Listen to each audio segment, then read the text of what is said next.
Okay, so the recording started. Hi, everyone. I'm Tobi. I'll be the solo chair for this round. I have no preferred pronouns and prefer you refer to the panel as a whole. I do have a trainee with me, so I will allow them to introduce themselves.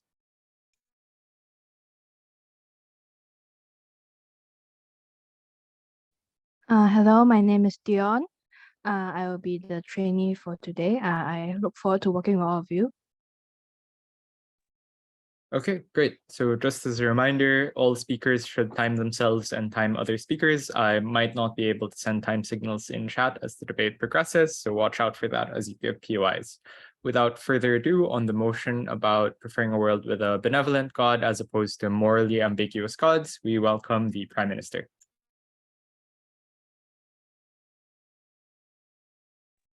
Hi, can I be seen and heard? All good. Okay, thank you.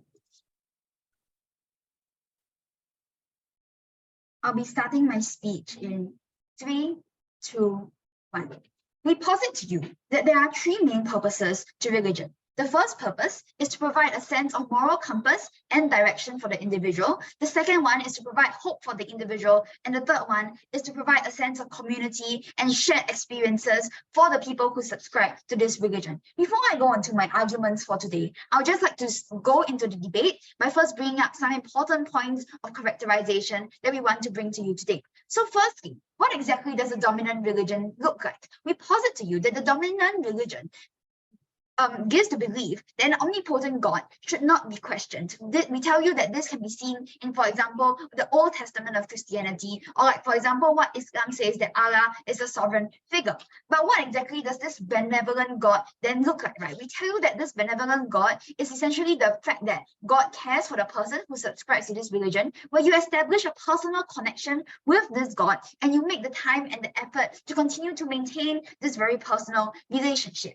But on the other hand, what does the morally ambiguous God then look like? On the other side, we tell that this God is someone who is perhaps apathetic to the sufferings of the average individual and does very morally gray or even morally unjustified things for their own selfish purposes. We tell you, for example, this looks like Medea, who decided to take revenge on her husband by killing her husband and her children. Or for example, Zeus punishing Prometheus for choosing to give fire and helping mankind in the first place. We tell you that these types of gods are portrayed to be extremely selfish gods who in fact sometimes act against the interests of mankind instead. And we think that this is harmful for people to believe in them. We think that the yardstick for today's debate is therefore which side can best uphold the purpose of religion. So going on to my first argument for today on how we're able to provide hope for these individuals. The premise of this argument is that many individuals work hard but cannot succeed due to a few reasons, such as, for example, structural barriers that they may be facing, or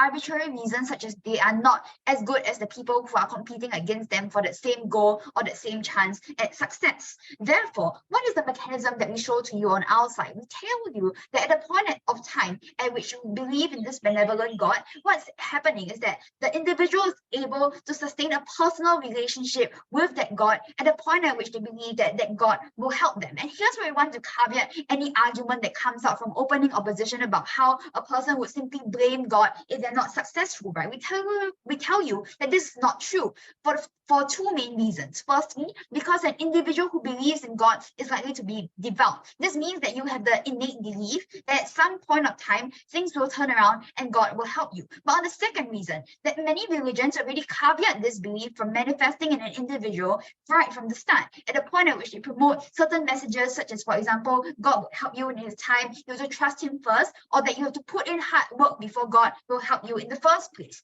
But what exactly is the impact of this? And why is hope so important in the first place? We tell you that hope is important because you're able to motivate the individual to continue to work hard. Hope is something that allows the individual to live their life happily, knowing that things will turn around eventually because they trust that there's a supernatural entity out there who inherently cares for them, who is willing to look out for them, and as soon as the time is right and the amount of hard work required is put in. But what is the comparative on opposition side then? On opposition, we tell you that what happens is that you believe that human ability is already maximized, and it is very easy for the person on opposition to feel like they want to give up because they don't think that anyone would help them because the gods on their side are portrayed to be inherently selfish. But moving on to my second argument about how we're able to provide the right moral direction and moral compass for these individuals. The premise of this is that people are inherently born to be morally ambiguous and morally gray. And we tell that they continue to grow up like that for two main reasons. Firstly, because people are inherently selfish. Since we are born, we're taught to look out for our own survival to survive in this world. But secondly, recognize how society has also gotten increasingly more complex and more competitive, where people often need to prioritize their own selfish interests for the sake of survival. So what is the mechanism, therefore, on our side on how we're able to ensure that we continue to provide this clear moral direction for them? We tell you that on our side, when you have that one benevolent God, we think that we're able to balance out the morally gray areas of a human by providing a very clear direction for the individual at a point at which you're able to make at a point at which this God makes very clear and morally good decisions and tells the individual to do the right thing. And here are three structural reasons why the individual would choose to continue to listen to their God and the messages that the religion promotes. The first reason is trust. Because of this personal relationship that you establish with this said benevolent God, we think that you're able to come to trust the God and the messages that he promotes, and therefore believe in the morally good things that are promoted in this religion. But secondly, we tell you that they'll listen to the God because of fear of repercussions and punishments if they were to do something that the God acts against or doesn't promote. But thirdly, also because of benefit, the fact that God will be on your side and continue to help you if you're able to continue to do the things that he asks you to do, or the messages or abide by the messages that he promotes. So what exactly is the impact of this then? We tell you that the impact is that religion is therefore able to fulfill its purpose in terms of providing a clear sense of moral direction and moral compass for the individual. But instead, what does it look like then on side opposition? On opposition, we tell you that the comparative is threefold. Firstly, we think that because there are no consequences, and secondly, because there's no perceived benefit, we think that the individual lacks an incentive to be morally good and will continue to engage in extremely morally ambiguous actions that could sometimes edge on the brink of being morally bad. But certainly, we think that even in the instance that the individual acts selfishly and does morally bad things at the expense of others to benefit himself, we think that it's very easy for the individual on side opposition to be able to justify his own actions by saying like, oh, look, the Greek God that I believe in chose to do this, so therefore it is justified that I follow the actions of my God and continue to do this instead. And we think that this mindset is extremely harmful for society and for the individual in the long run, at a point at which they're able to continue to indulge in their own morally ambiguous and morally poor behaviors. So because on our side, we've proven to you how we're able to best uphold the purpose of religion by providing a sense of morality and the feeling of hope for individuals, which is so important for an individual's life. I've never been prouder to stand on the side of OG. Thank you. Thanks, PM. Hello. Hey, can I confirm that I'm audible loud and clear? Yep. Okay, I'm so sorry. I just really quickly need to just fix some things. My Wi-Fi was a little staggering, so I need to just switch to a different data before I move on.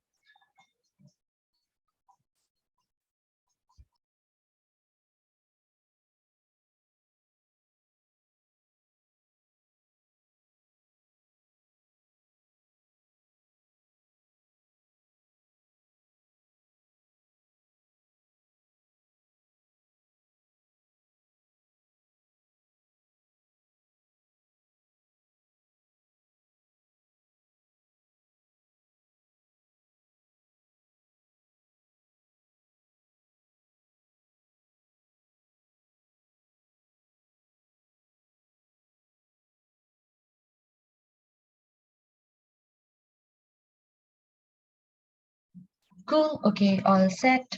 Just give me. I'll just set up my timer. POIs exclusively through the chat, please. I'll try to take closing. Yeah.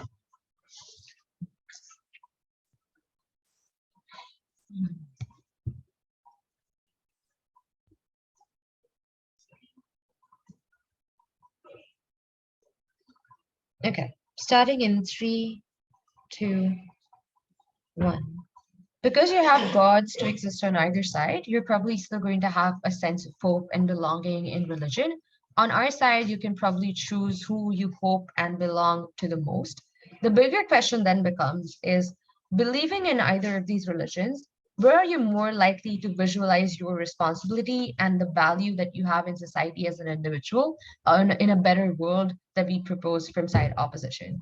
I think the problem with monotheism is largely that it doesn't really tackle the bigger problem in terms of if you suffocate with regards to not being able to fulfill what God expects you to do, what value do you then have as an individual? But it also ignores a large chunk of character dimensions that exist within society. It's true that now one person is the strongest of it all, and it's true that now one person in a world can acquire all of the characteristics that are considered to be ideal characteristics. It's important to note the kind of characters and the dimensions and the kind of multiple distinct individuals that are present in the form of multiple gods showed you and what value that guarantees you on the side opposition. Two things in terms of characterization. One, let's look at the portrayal of God and how that different and how the different of like portrayal in on-side opposition creates a value for individuals that is a better value in terms of their moral compasses, but also in terms of what responsibilities they ought to attain to. It's important to note here one thing. One, that the monotheist God is like, while they're all to be known to be like omnipresent, omnibenevolent, and all these kinds of things, it's also believed that they were able to create all of these things on their own. It also means things like having the virtue of like wisdom, having the virtue of power, having the virtue of being able to control it all is something that is probably unique, and that's something that you should all try to attain to. I'm not saying that people would be expected to attain it to the level of God, but something that's expected of you, because that God is benevolent. You expect that these are characteristics that all individuals ought to have. Why is that a problem? Because it just puts a massive burden on these individuals, and that burden of failure on these individuals makes them like stray away from things like the kind of burdens that religion pushes on them. Because religion then expects you to also have moral compasses that are like far too like correct and like not be able to like act on selfish measures. But note what the importance of acting on these selfish measures actually looks like, right? Because the portrayal of gods, insofar as you believe there are multiple gods, you also acknowledge that it's not probably likely that one individual can perfect it all. It's likely that wisdom is something that only one individual is able to pursue and perfect it. It's likely that only like you have difference of like God of war, God of water, God of rain, you have like God of power, God of beauty, God of wisdom. All these multiple gods mean that the ability to attain the perfection of a certain attribute is something that is seen as godly, is something that is seen as powerful and above you, which means that it's a process of learning for a lot of individuals to be able to attain some level of perfection and some level of attainment in terms of all of these virtues that we see as something God has attained, right? The good part about this is two things. One, and this is like going into the arguments in terms of the benefits that we provide on our side of the house. When you specifically believe that these are certain virtues that you ought to attain, when you believe that these are all things that you ought to attain from one God, when you specifically fail in certain of these virtues, like say, for example, you failed in your wisdom, that you were not like as smart that you wanted to be, but you're still like good in terms of things, you seem to think that you failed God, and you seem to think that you're going to probably go to hell for it, or that you haven't like pleased God enough, or that you haven't been on the virtuous path of like attaining goodwill, right? The problem of this is two things. One, you push far more burden on yourself. But secondly, you also acknowledge that all of these things come from you, less likely than like coming from other individuals. What's the good part about like in the contrast of this, right?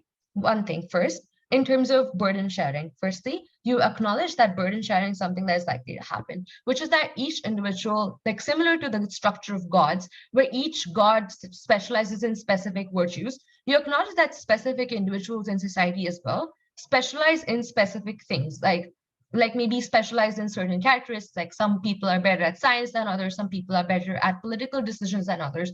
All of these things are important as distinguishing society. These are things like in terms of how the society creation happened as well, right? Why this is important is that when religion at first was created, and note that this is a first debate, so we ought to consider how religion was created in the first place. You realize that acknowledged, like specifically when like say political structures and democracy came from Roman and Greek, because they had all of these structures in terms of God that told them that there were specific people that specialize in specific virtues, and that's why you ought to sort of divide society in those ways, because you can't expect like this one person to be perfecting it all. And that was something that was important because it allowed burden sharing to exist. It allowed like individuals to accept and realize that there are certain people that will be better at certain characteristics than others, and you ought to share these responsibilities such that you can come to one unique common goal, so that you start to work together in terms of specifying and working on all these specific things, in terms of having a more functional society, such that like gods work together in all these specific things and created a perfect world where individuals could eventually be born into. The second thing I want to talk about is, insofar as you realize that you have like individuals with different specializations, you don't fault yourself in terms of having failed one virtue, which means that when specifically you fail on wisdom, you don't think you can't like believe in God anymore and that like God is going to punish you. You believe that you probably need to pray to like the God of wisdom more. So that hope is still there for you, and it's a better hope, because as opposed to a dominant and like controlling to like followers, you like where you push this burden that you have to like one ideal that everyone has to strive towards, you let people choose what they specifically want from themselves. That is to say, there's specific individuals wanted more wisdom for themselves, then they wanted beauty, that they would probably pray to the God of wisdom more than they did pray to the God of beauty. It allows individuals to choose their moral ambiguous, because note, it's important to realize that morals aren't like truly objective, and that morals are subjective. And this specific mechanism equates into all of these things. I'll take CG. So how does the proliferation of your religions look like? Okay, I think the proliferation is quite simple. It is just that individuals that opt into the religion choose like who their bigger guiding factor is. And that's an important thing. So it's likely that individuals that find loopholes on either side in terms of like wanting to betray God or finding loopholes would do so on either side of the house. Like if you think that you can get away with like becoming all powerful and praying to the God of power or war, and then go ahead and fuck people otherwise because you're not like praying to the God of virtue or morality and whatever, that's still going to happen like on their side too, because people that just want to have to do that, they just have malicious intent and will want to do so anyway. The point of this is to say that you support moral ambiguity on our side of the house.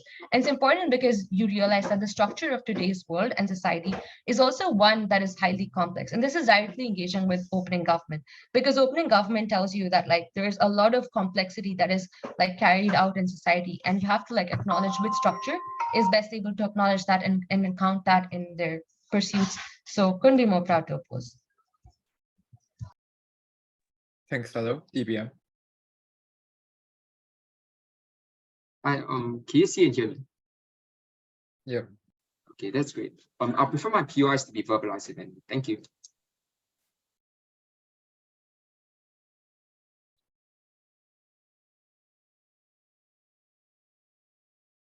The premise of the OO case is that for some reason on our side of the house, dominant religions require individuals to be perfect. That is not true. And the reason for this is because religious institutions know that if they require individuals to be perfect, most people know that they can't and will leave the religion.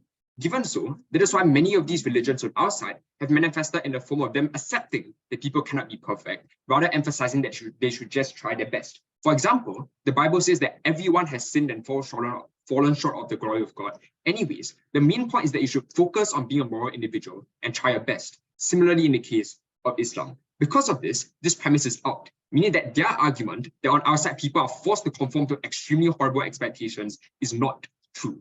Even if it's true, I'll take it out later on anyways. I'm going to talk about two things in this speech. First, on which side do individuals live more meaningful lives? And secondly, does a religion with a benevolent God make people more moral? So first, on which side do individuals live more meaningful lives? We give you a very simple frame here.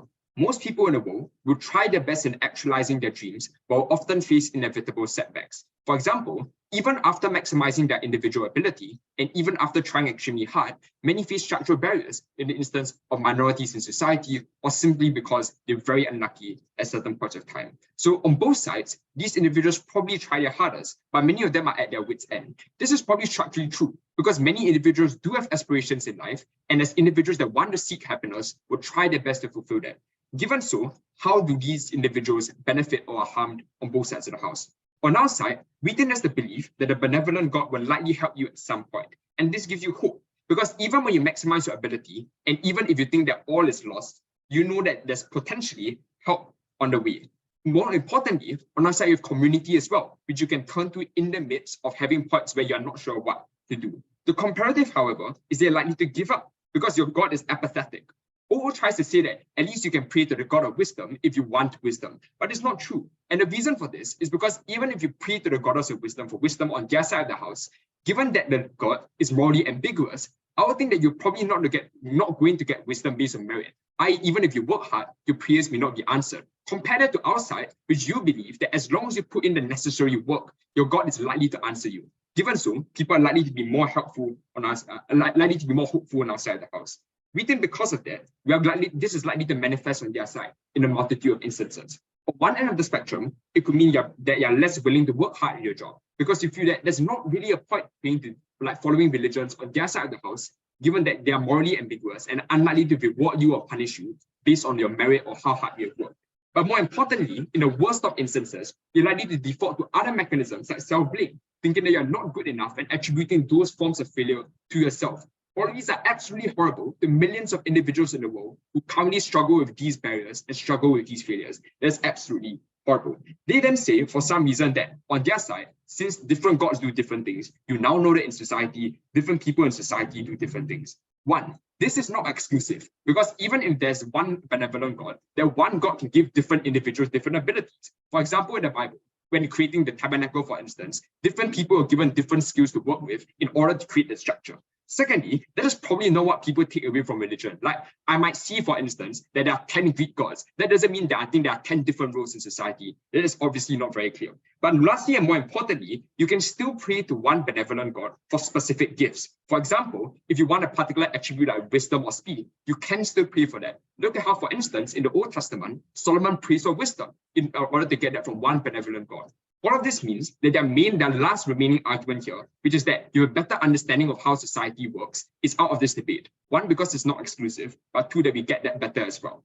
All of this means that on their side, these two arguments, one, that you have a better understanding of society, and two, that you get some level of perfection, are not true and shouldn't be weighed in this round. What is the weighing for this argument? Two things. One, the scale of impact that we get at the point at which individuals live meaningful lives, because it means that millions of people being willing to work hard, finding meaning in the individual actions they do. Maybe they don't get outcomes immediately. Maybe they don't always immediately get a better job or do better in their job, but minimally, they're more hopeful and optimistic that they will at some point. Secondly, we protect the most vulnerable actors, especially for individuals that face the most structural barriers and the most difficult of times on earth. We give them hope that maybe at some point things will turn around. On their side, where the most powerful of individuals that could have intervened are morally agnostic and ambiguous and probably would not help them, this is when individuals lose all semblance of hope, because the very people that could have helped them don't have an incentive to. Lastly, this weighing is especially important because we prove why this impact is exclusive. Secondly, does a religion with a benevolent God make people more moral? And here's the push here. At the start of the world, people needed a moral structure to establish a society. We said that on their side, given that many gods are morally ambiguous, so this is likely to mean that individuals will be selfish, because that's how the behavior of many of these individuals manifests in the case of Greek mythology, for example. Because of that, their main argument on people being able to model other gods is out of the debate as well, because modeling other gods is only good if that model is good. We already explained in my first speaker, based on examples and structural analysis, why in many instances, the behavior they'll model on their side is one of being agnostic to suffering and not being moral, that is objectively bad. What are the four mechanisms that we gave to you then as to why people are likely to be more moral on our side of the house at the point in which religions are focused on one benevolent God? There are four things here. First is that individuals will fear eternal punishment or karmic returns. Secondly, that people desire eternal benefit or protection, meaning that given that most people want to get pleasure and avoid pain, they're likely to be moral and follow what their God tells them to do. Notably, this doesn't exist on their side of the house because these two mechanisms need the creation of a moral compass in order to exist.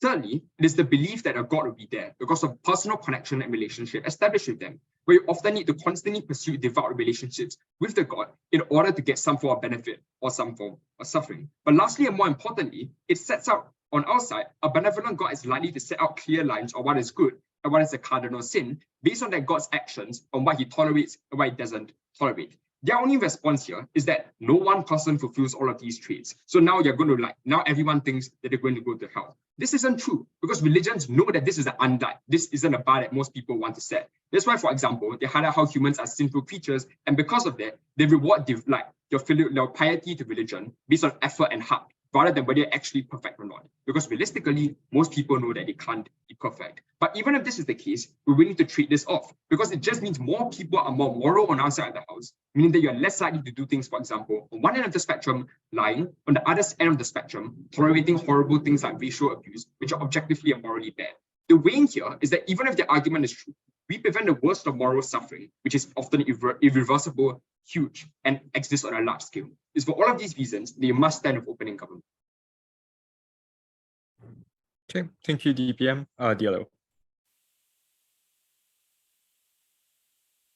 Just give me 1 second, I'll be right back.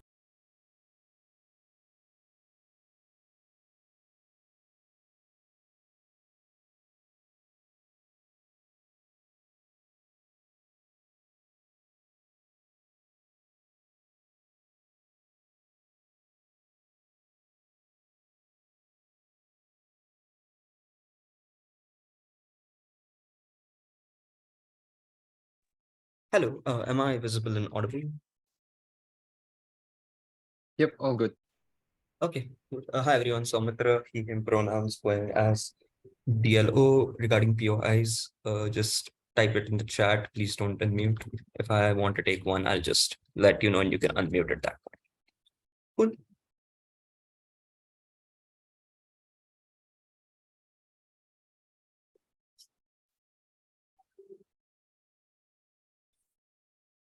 Starting in 3, 2, 1. I'm broadly going to talk about 3 things in this speech.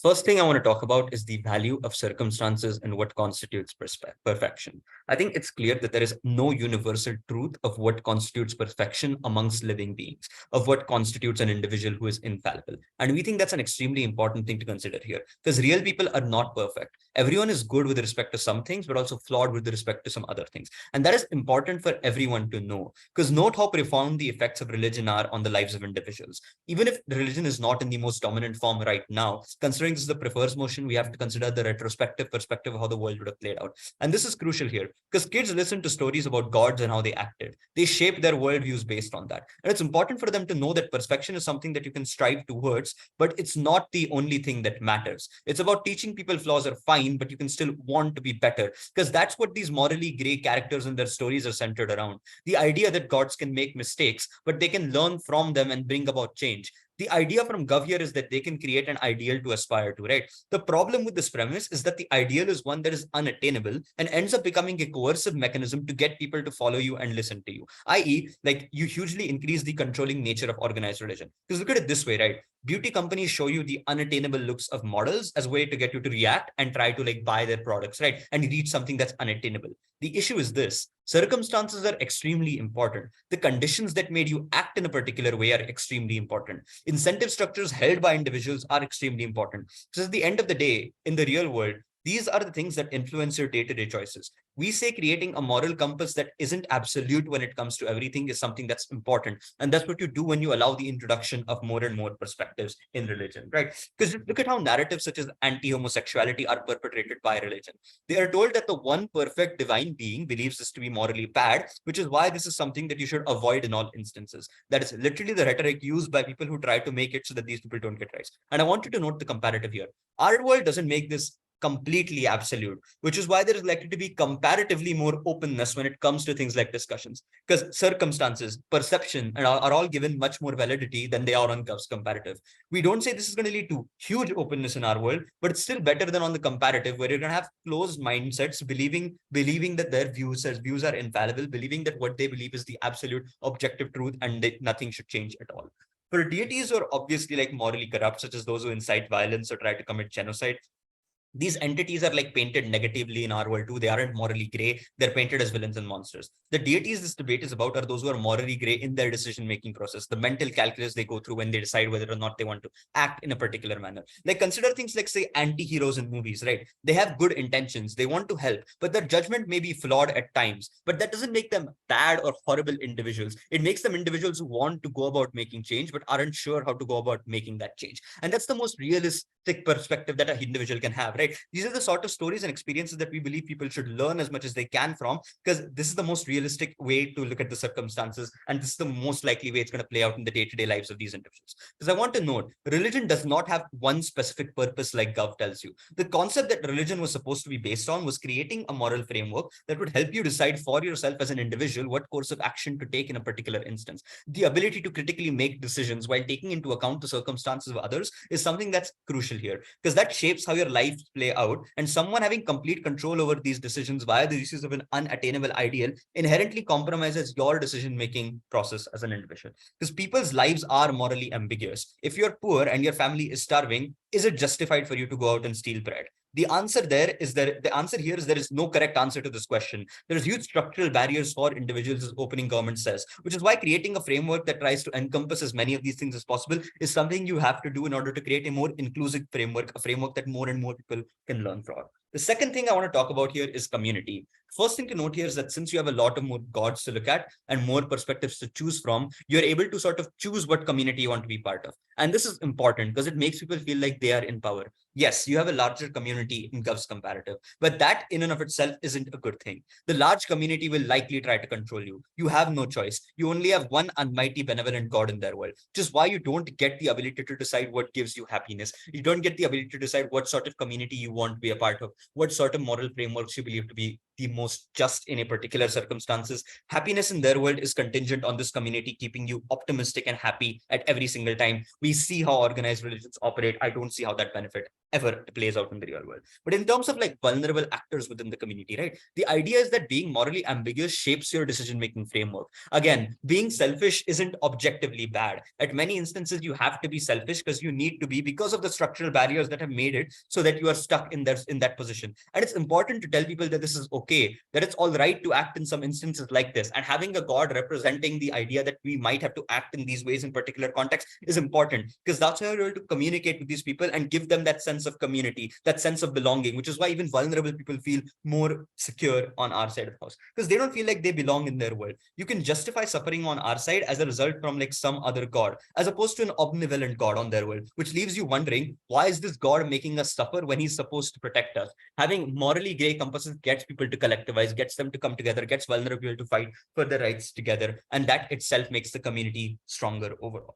The last thing I want to talk about is in terms of laws and justice. And I think the idea is this, and this is how the rehabilitation system is supposed to function, that individuals change when they can accept their flaws and feel like their flaws are not objectively their fault. And I think the important thing to note here is that with the existence of multiple deities, you have the existence of multiple perspectives on morality.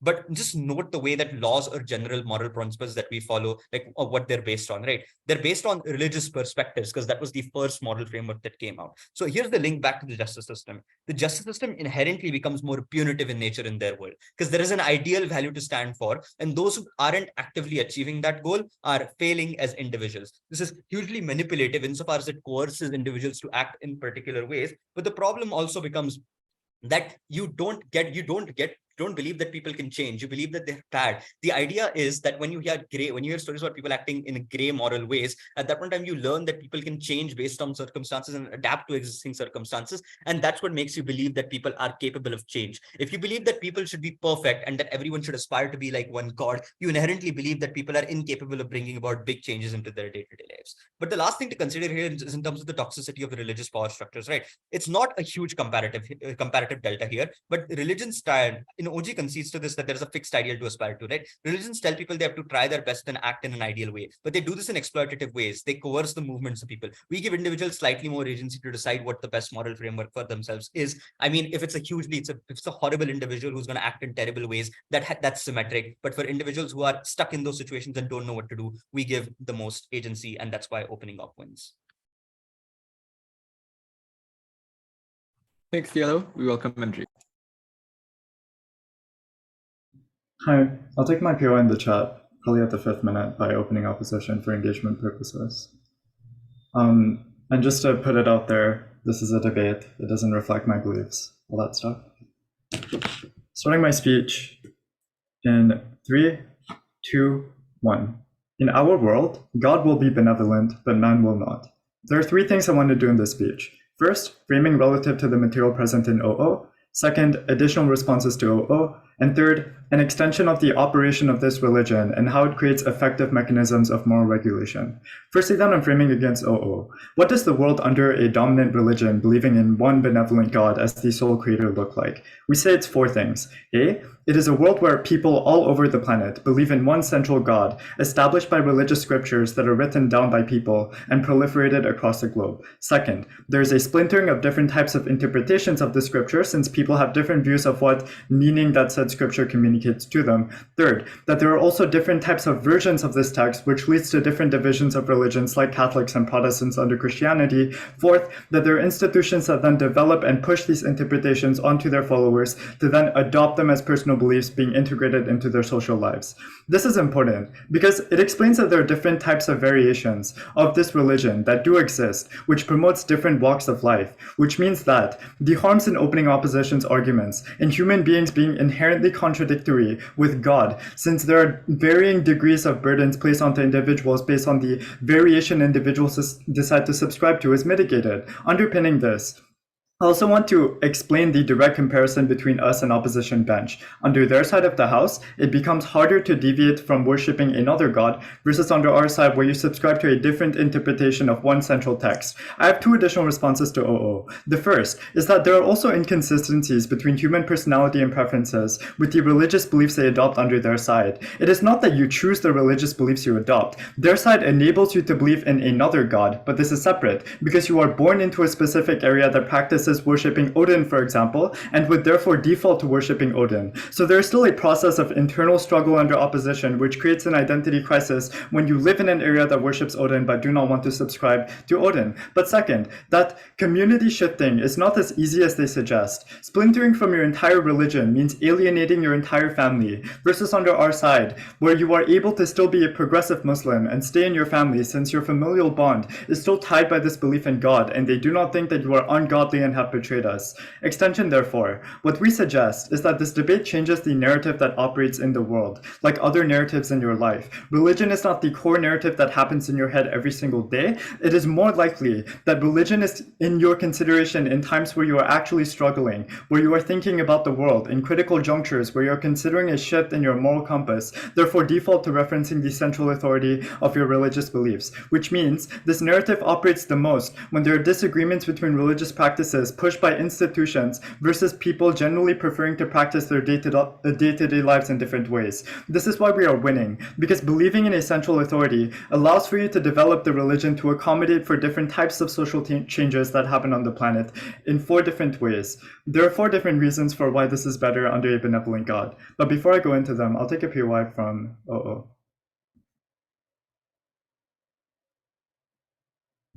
Okay, you had a chance to engage. Cool. A, for you to push a standardized set of beliefs, i.e. the bare minimum in doing no harm to your neighbor, you need large enough traction for many people to adopt these beliefs. Numerically, most people on the planet believe in this God under our side, therefore would be more likely to be persuaded by different interpretations of religious texts, since the weighing in their head is comparing beliefs pushed by different preachers versus under their side, where everyone is worshiping equally persuasive gods and worshipping either Odin or worshipping Zeus or whatever. This hierarchy enables you to question leadership under our side, whereas under opposition, there's a splintering of different types of gods who are equally persuasive to these individuals as the medium of shifting beliefs, and these beliefs are inherently different because different gods believe in different things. But second, is that it's just easier to collectivize individuals under our side of the house under the same banner, for reasons such as practices being similar, because under their side, if you are a worshipper of Hades, you cannot then join practices with people who want to worship Zeus. Under our side of the house, even if your beliefs are different, you are able to have active discussions on the intention behind one God,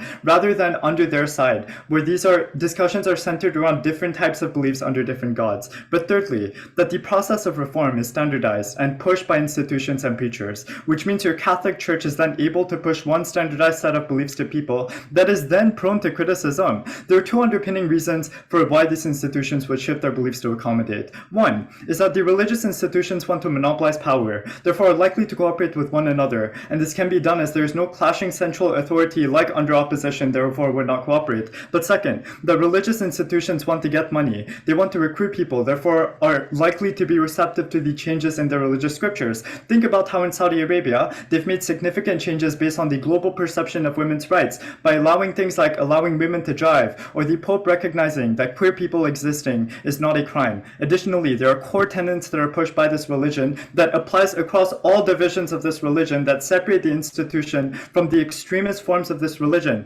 i.e. many religious institutions disavow acts of violence to preserve the optics to be more attractive to people. Before I go into the final reason, I'll take the POI from CO.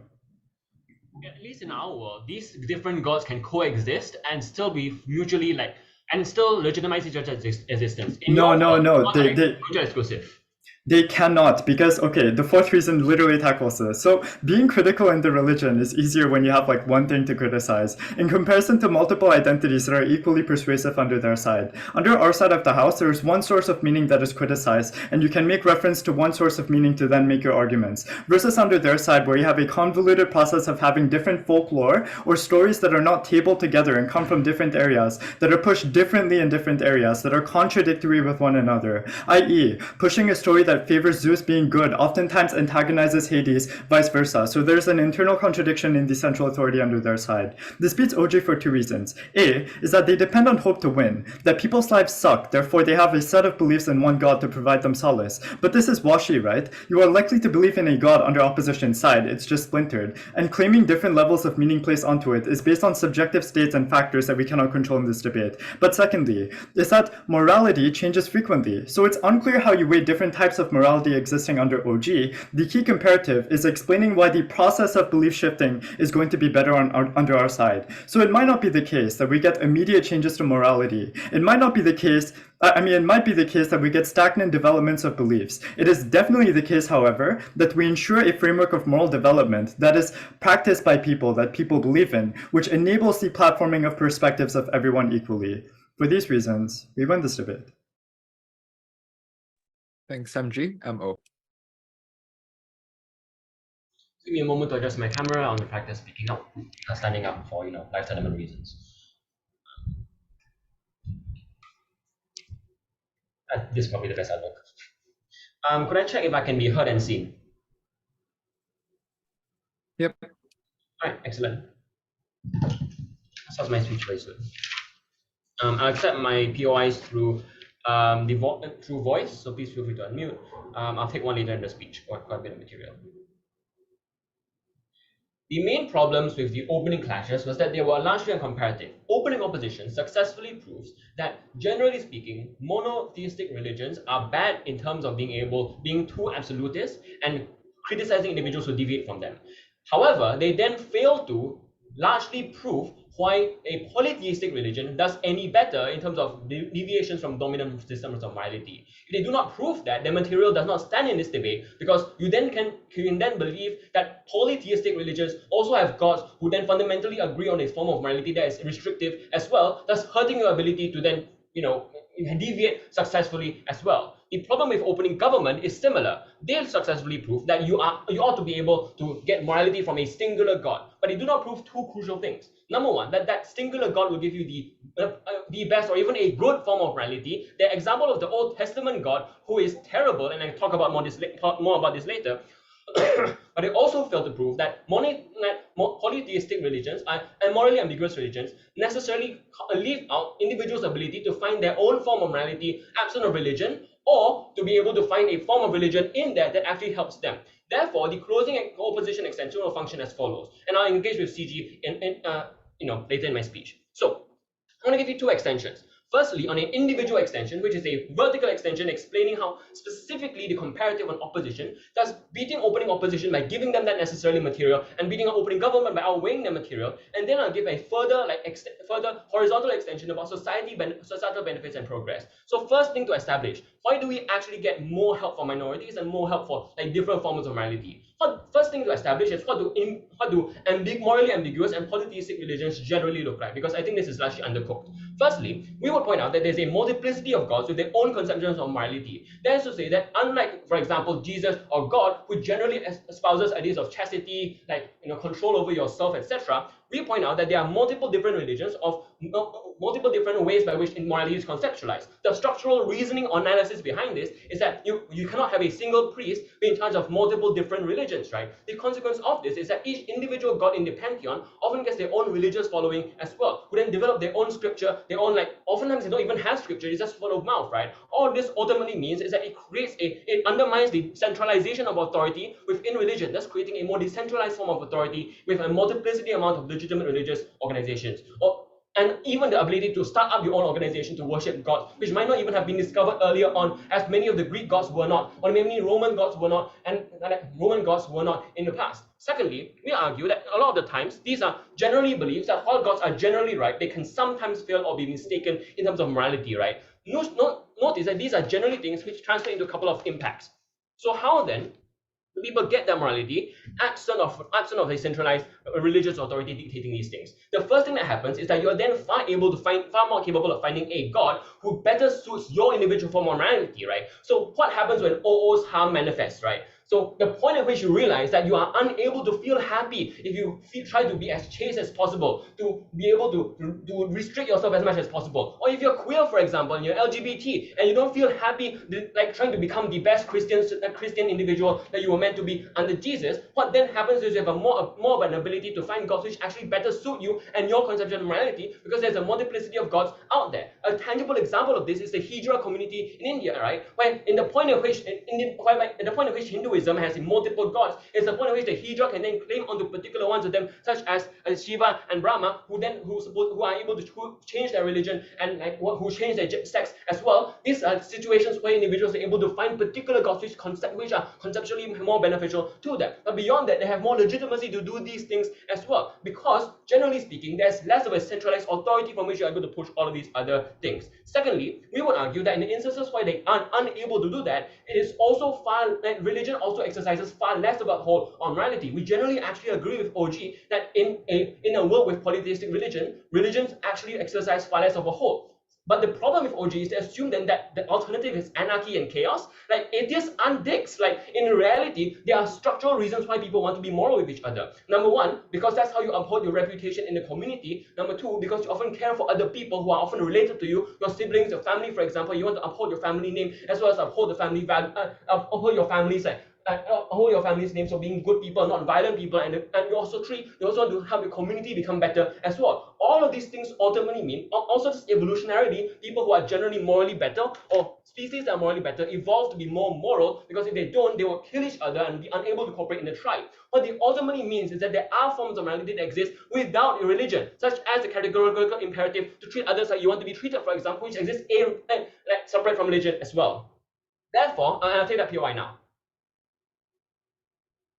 Maybe the world is morally grey, but surely it's a good thing to tell people that it's a good thing to lean to things that are obviously right and avoid things that are obviously wrong. Generally speaking, my extension proves that people want to do things that are right anyway. It's just that on our world, there are more ways by which you can conceive of the good or the right, which are beneficial, especially for minorities, LGBT people. Anyway, or just find your own morality. Okay, why do we then help society as a whole? The first structural reason is that progress is far more tolerated, right? The point at which, for example, scientific progress as well is contradictory to scripture. Oftentimes, religious or centralized religious authorities clamp down on scientific progress. We saw this happening, for example, with Galileo, who was imprisoned for the vast majority of his life for discovering that the conception of the solar system that the church pushed was false. The point at which, for example, gods are seen as fallible is the point at which science can progress far, far better, because we realize that there are just different forms of knowledge that are available out there. The gods might have simply been mistaken, or maybe the universe even changed because the conception of scripture is not so fixed. Therefore, we do that far better. But beyond that, moral progress is also allowed, right? The point at which morality is now more fluid is the point at which, when minorities ask for rights, that's far more likely to be accepted. I recognize that closing government's extension is in tension with us, and I'm now going to weigh them out of this debate.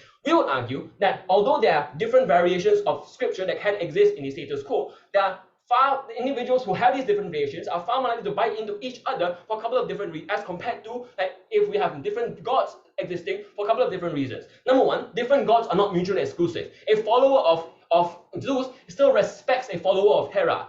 A follower of Sunni Islam likely a lot of the times is in direct opposition with Shia Islam because of inherent religious tenets that just confusionally contradict, right? In all of these instances, at least in our work, different gods which can coexist. Heck, they're even family members of each other, can get legitimacy to each other, and therefore the ability to respect each other as well. Different variations of a religion are necessarily mutually exclusive and hostile in ways that are harmful to individuals. Therefore, on our side of the house, the point at which you have coexisting moral systems and coexisting ways by which you can create progress, change, etc., is the point at which we take this debate into closing and therefore win out over all other teams in this round. So proud to oppose. Thank you. Yep. Thanks, Mo. Let's call Gover. Hi, yeah, can you give me a minute? I just want to go grab water. Sure, sure. Thank you.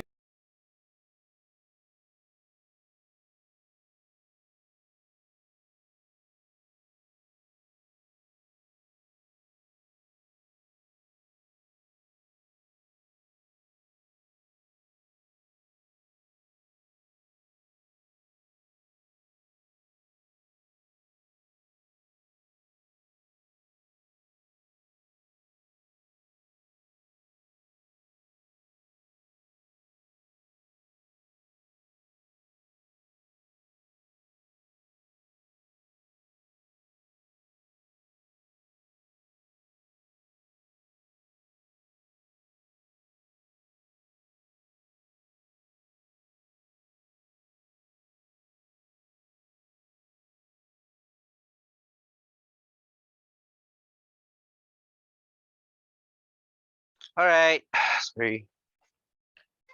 Am I audible and visible? Yep. Okay, cool. I prefer POIs verbally, preferably after the 5th minute. Yep. No preferred gender pronoun. You can call me anything. All right.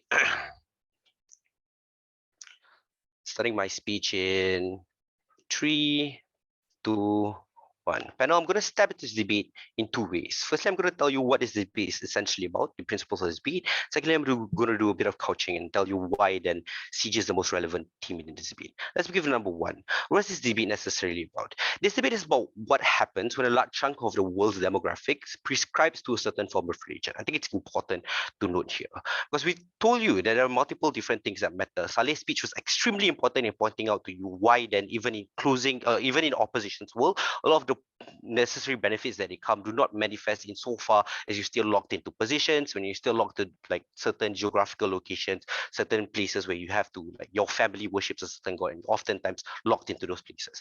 Belief shifting is oftentimes hard. Right, cool. Doing a bit of couching here, right? So what happened throughout this debate, and why then does CG have the most tension? CG has the most relevancy here. Sorry, I think the problem here with OO is that OO tries to push this idea that there's an expectation of burdens, right, towards benevolence within religion. I think successfully then shifted out the moment in time we tell you that religion does not tell you to completely be perfect. We think that religion gives you a moral compass, right? I think this is where it ties into the debate, especially because the debate is about how necessary the world would look when when a certain group of people or a largest demographic prescribes to a certain religion. I think the only problem here is that the question then becomes, why isn't the moral ideal necessarily to be a decent human being? Why can't the moral ideal be something that's definitely achievable, right? Cool. The extension coming out from CG here is the reason why we take this over OG, right? Because the extension we brought out to you is how necessarily the moral compass is something that's able to shift within our religion, and it's way easier the moment in time where it's a monotheistic religion. The way you are able to collectivize is something that's mutually exclusive within Gov and something that cannot exist within OP. So what was OP's response to this, especially from CO? Right. CEO's response was, look, the problem with this is that the reality of gods is that, or the multiple gods, that gods can coexist. I think this is contested on a few reasons. I think Salleh specifically pointed out to you that, look, a lot of the times there are antagonistic gods within those regions. So if you prescribe to Hades, for example, there are people who prescribe to Zeus and will probably more likely than not be in contention with one another. Therefore, even if you can choose, there's still some form of competition that happens. There's still some form of like fighting that happens. But secondly, right, is the problem in which they don't realize, right, that the reality of how a collectivized religion looks like. I think this is important because the core principle of our case here is that one god is equivalent to one major religion, which means that it's easier to collectivize people. It's easier to shape society's moral compass. I'll take you later. I think it's still early. Maybe around 5. Right. So the problem with this then, right, is to prove to you that I think CG proved to you sufficiently that the ability for you to shape society's moral compass can only happen with CG's extension. That we tell you that the collectivization happens, and the moment in time where you realize that your social beliefs and religious beliefs don't necessarily align is the moment in time where criticization happens, right? Criticizing a religion happens best the moment in time where you have collective powers and you're able to achieve critical mass. Because insofar as you're unable to achieve critical mass to criticize a region, I think it's hard. But the second level of analysis here, and why necessarily on CO especially, it doesn't happen. Because in situations where it's morally ambiguous, the mental calculus that people have now when it comes to choosing on like the religion is on what benefits them most. So they ignore the most problematic aspects of the religion which might overlap with other posts, right? I.e., I choose a god which says I should be able to should be allowed to steal to survive, up to the extent of killing someone else. I think this is problematic because people would then choose the most beneficial forms of religion. We think this is a problematic aspect because now, even in the aspect of like trying to criticize those very beliefs or very splinters, is the moment in time you're unable to do that because people will say, look, you're not part of the community. You don't have the right to criticize a certain god, right? What does CG then provide to you on the comparative? CG provides to you on the comparative that even in the contention which CO tells you about Shia and Sunni, the key aspect is that it's the same god, right? You still respect or you still worship the same god. You still can collectivize criticism, and that's why the majority of Sunni still criticize Shia for the more problematic aspects of the region. Sure, I'll take one POI from opening. If it's true that monotheism believes in one God, aren't people going to be more intolerable towards people believing in other gods and impose that their God is the right one and everyone should believe in that because there's only one God? I think that's like completely normal. I think it's the same. If you have multiple different gods, you would still be completely biased towards other individuals. I think religion works very selfishly anyway. So I don't think it's mutually exclusive. I think it happens on the side. But at the very least, what we tell you is that even in those problematic situations, the key aspect of closing government's case is very simple. That there's an ability for you to preach tolerance into your religion, to integrate tolerance within your religion. And this is extremely important because the moment in time where you're able to do that is the moment in time where you're able to like completely change moral compasses. So now then going back into the most important aspect of this debate, right? What is this debate necessarily about? This debate is about how you can make the world a better place the moment in time you have a monotheistic religion. I think it's simple. We prove to you two things. One, that the moment you have collectivized power is the moment in time where you're able to change religion. But two, that people's moral compasses constantly shift and social compasses shift. That means if you become more tolerable towards queer rights, for example, is the moment in time where you're able to change that when people collectivize and criticize against this same religion.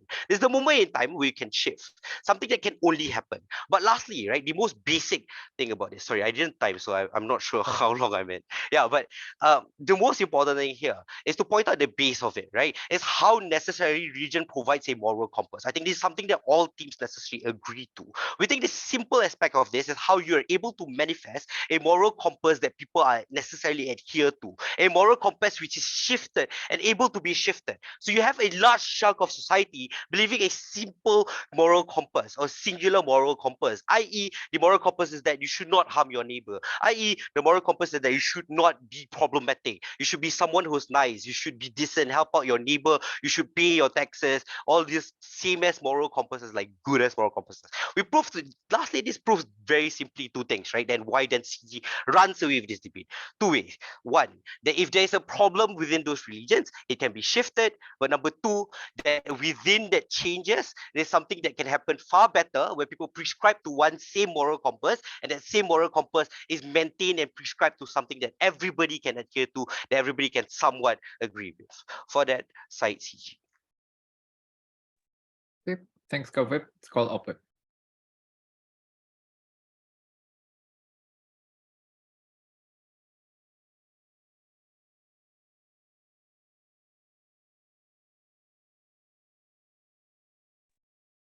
So hi, I want to check if I can be heard.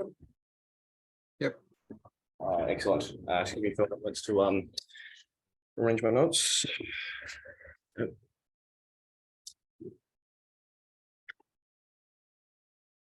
So no, and one more thing, I'll take POIs in the chat, please.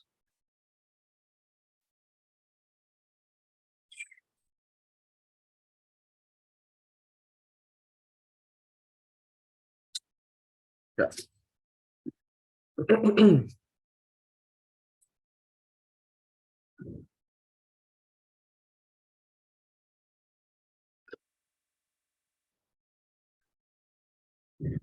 Panel, the thing I want to make clear of my speech is I don't want you to be misled by this extremely uncharitable characterization of what polytheistic religions is coming from CG, because I think it's just wrong. Because I think the reality of polytheistic religions is, I think it necessarily entails, if you believe in the Greek pantheon of gods, you believe in the existence of 12 Olympians, and that any deviations in belief is probably, you believe these 12 Olympian gods exist as opposed to, let's say, the Norse gods. And the way in which differences in what god you choose to go to is probably just in terms of cult worship, insofar as you probably just do more sacrifices to one god or the other. We think the types of disagreement they're talking about the not believing in other gods of the same pantheon is just absurd, and any other differences there about not believing in other gods is probably to the same extent and same degree as you would get sort of between monotheistic religions you get on their side of the house. So we think a lot of the analysis they try to tie into how, oh, if you're a Hades follower, you won't believe in the existence of Hera, just is flat out wrong. And I think in the absence of any more speeches to explain how that dynamic takes place, otherwise I think a lot of the material falls out of this debate. That's the first clarification I want to make. Okay, then, what am I going to do in the rest of my speech then? So I think, firstly, I'm just going to talk you through our extension and why we think this just undercuts a lot of the material coming from CG. Then I'm going to talk to you about how we, and then at the end, I'm going to talk to you about how we edge it out over the opening half debate. I think my partner's already done a good job of doing that. Okay, so I think the biggest thing, about our extension is I think it directly clashes with CG's claim here about how, oh, somehow because they're able to better collectivize, they're able to get buy-in to good moral codes and importantly get shifts. So I think the first thing I want to note here empirically is that I think it's just flat out wrong that you get better buddy between monotheistic religions.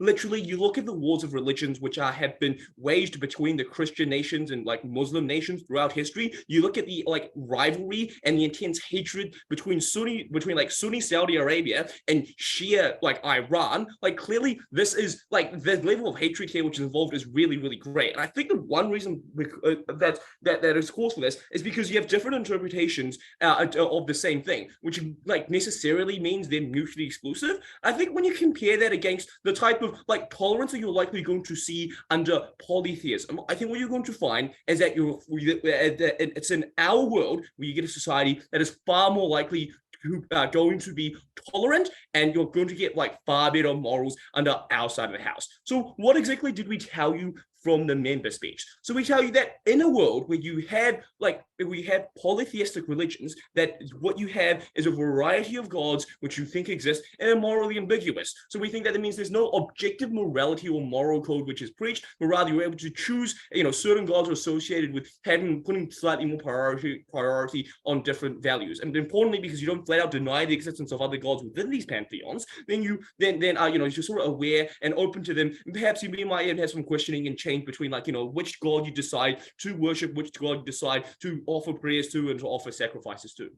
I think the important outcome of the analysis we give you then is when you learn that different gods can coexist with each other, and I think in a lot of instances respect each other and sort of the stories that are told in these polytheistic religions. But more importantly, because you know that the moral code which you receive from your particular cult worship is slightly different from the moral code of that someone else receives, we tell you that being aware that there are multiple different moral codes and that no one is inherently superior to the other probably means that you're just going to be more tolerant of others, because you realize that your worldview and what your belief of what is right or what is wrong is one among several many different ones. And we tell you there's a lot of implications for the way in which people treat each other, the ways that we treat each other. Importantly, this is very different from the stuff we heard from OO, because I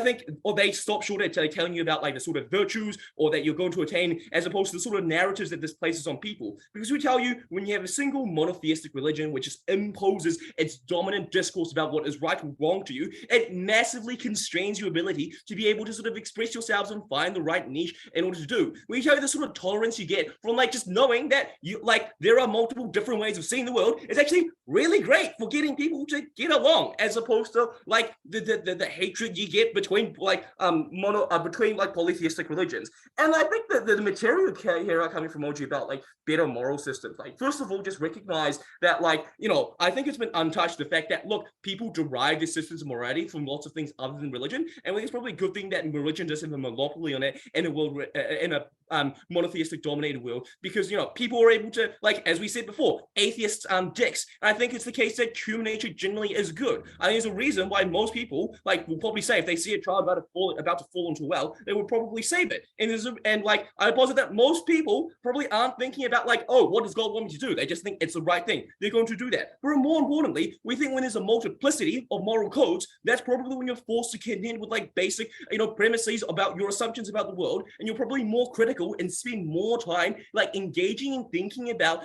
what morality is correct and appeals, you know, you think is correct, and you probably can receive a better moral code. All right, I'll take that POI from opening. Like for most of these religions on our side of the house, we think they probably teach these people to be tolerant anyways. But more importantly, why is it not a bad thing to teach people to be comparatively more moral and to comparatively try to do more good things? Because we think, like, sure, maybe you can cherry pick a couple lines from scripture about how it's good to be tolerant. The problem is, you look at the way which monotheistic religions have been mobilized by people in power, and what you find is that the collectivization which CG wants to talk to you so much about leads, like, it's just massive potential for individuals in power to mobilize that and get people, you know, from their outgroup hatred of like, we believe in this God, they believe in that God, to go out there and, you know, fundamentally different worldviews, to go out there and cause like massive amounts of violence in the world. And I think that's something you have to contend with, is that like this debate is not only about the theology which is preached, but in the way in which that theology interacts with the narratives and sort of political structures which are in place in our world. What we tell you is that fundamentally a decentralized system of theology where like, the gods are morally ambiguous leads to more tolerance and less violence. We think we get superior, we think we just get a much better world on our side of the house. Incredibly proud to oppose. Right, thanks everyone. You can now cross the house. For the trainee, please go to Discord room 13, and then we can have the deliberation there. Be back in a few minutes.